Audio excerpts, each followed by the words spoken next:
রাধারানী কেন তার পা ধোয়া জল শ্রীকৃষ্ণকে খাইয়েছিলেন?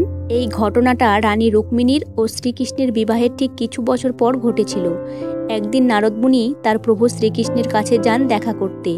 নারদমুনিকে দেখে রুক্মিণী তাকে প্রণাম করে বাড়িতে নিয়ে গেলেন এবং অনেক খাবার দিলেন তাকে খেতে, কিন্তু তিনি কিছুই খেলেন না।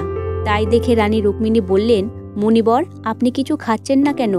তিনি তার উত্তরে বললেন, আমি এখানে আসার আগে এক জায়গায় গিয়েছিলাম, সেখান থেকে অনেক কিছু খেয়ে এসেছি, তাই আমি কিছু খেতে পারবো না। তুমি কিছু মনে করো না, আমি আবার যখন আসব তখন না হয় খেয়ে যাব, আমি এখন কিছু খেতে পারবো না। রুক্মিণী সব কিছু শুনে বললেন, আপনি এর আগে কোথায় গিয়েছিলেন?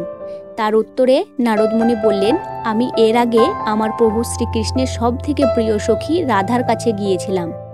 রুক্মিণী এই কথা শুনে খুব রেগে গেলেন, কিন্তু তিনি সেই রাগ নারদমুনিকে না দেখিয়ে হাসি মুখে তাকে বিদায় জানালেন।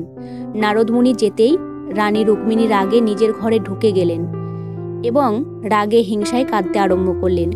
সেটা দেখে শ্রীকৃষ্ণের খুব কষ্ট হলো এবং তিনি রানী রুক্মিণীকে জিজ্ঞেস করলেন, তোমার কি হয়েছে? তখন রানী রুক্মিণী বললেন, আমি ছাড়াও আপনার কোনো সখী আছে?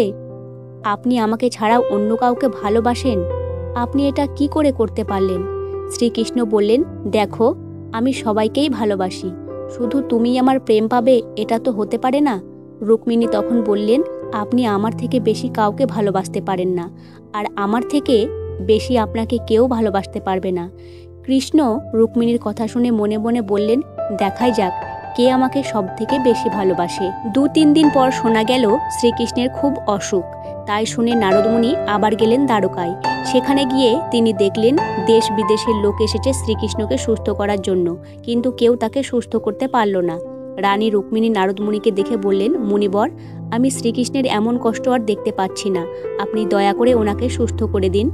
নারদমুনি তার উত্তরে বললেন, আমার কাছে একটা উপায় আছে। রুক্মিণী বললেন, মুনিবর, সেই উপায়টা কি? নারদমুনি বললেন, উপায়টা হলো শ্রীকৃষ্ণকে যে ভালোবাসে তার পা ধোয়া জল খাওয়ালে তিনি সুস্থ হয়ে যাবেন। রুক্মিণী এই কথা শুনে মনে মনে ভাবলেন, কৃষ্ণকে আমি যদি আমার পা ধোয়া জল খাওয়াই তাহলে তো আমার পাপ হবে। তাহলে আমি শ্রীকৃষ্ণের অন্য স্ত্রীদের বলি, তারা যদি তাদের পা ধোয়া জল দেয়, তিনি এক এক করে তার সব স্ত্রীদের কাছে যায়, কিন্তু তার সব স্ত্রীরাই বলল তাদের পাপ লাগবে এবং তারা তাদের পা ধোয়া জল দিতে পারবে না। রুক্মিণী কারোর কাছ থেকে একটুও জল পেল না। অবশেষে রানী রুক্মিণী নারদমুনির কাছে গিয়ে বললেন, শ্রীকৃষ্ণের কোনো স্ত্রী তাদের পা ধোয়া জল দিতে রাজি নন।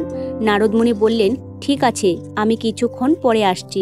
কিছুক্ষণ পর নারদমুনি এক ঘটি জল নিয়ে তার প্রভু শ্রীকৃষ্ণকে খাইয়ে দিলেন এবং তিনি সুস্থও হয়ে গেলেন। রানী রুক্মিণী তাকে জিজ্ঞেস করলেন, আপনি এ কার পা ধোয়া জল এনেছেন? নারদমুনি বললেন, এটা রাধার পা ধোয়া জল। রুক্মিণী বললেন, রাধার মনে হয়নি যে ওনার কত বড় পাপ হয়েছে? নারদমুনি বললেন, হ্যাঁ, আমিও ওনাকে একই কথা বলেছিলাম যে আপনার পাপ হবে না, কিন্তু উনি বললেন সবার আগে আমার কৃষ্ণ, আর তার শরীর খারাপ, আমি তার কথা চিন্তা না করে আমার পাপের চিন্তা কি করে করব? হঠাৎ শ্রীকৃষ্ণ রানী রুক্মিণীকে বললেন, তুমি আমাকে কিছুদিন আগে বলছিলে না যে তোমার থেকে বেশি আমাকে আর কেউ ভালোবাসতে পারবে না? দেখো, তোমার থেকে বেশি আমাকেও আরও দুজন ভালোবাসে, এক হলো রাধা আর এক হলো আমার যশোদা মা। রুক্মিণী বললেন, আপনি ঠিকই বলেছেন, আমি রাধার ওপর রাগ করে অনেক বড় ভুল করেছি।